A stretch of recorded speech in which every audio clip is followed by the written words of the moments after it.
नमस्ते प्रणाम दोस्तों, कैसे हो आप सब? अच्छे होगा। मैं गए पप्पू बेदर्दी, आपका छोटा भाई ये देख रहा है।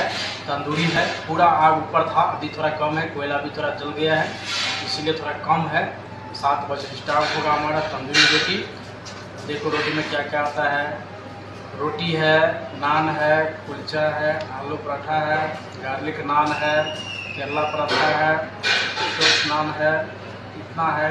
गोभी टिक्का है, आलू टिक्का है, मशरूम टिक्का है, ठीक है। इतना टिक्का है हमारा रुचि अड्डा होटल में, तो आप लोग देख रहा है, इसी में हम सब कुछ बनाते हैं।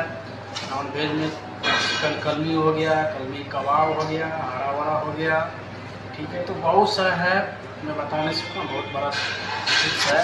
जैसे ही आप लोग हमारा कोयला जल के पूरा रात हो चुकी है, इसीलिए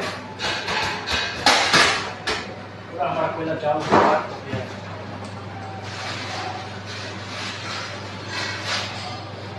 इसीलिए देखो हमारा कोयला है,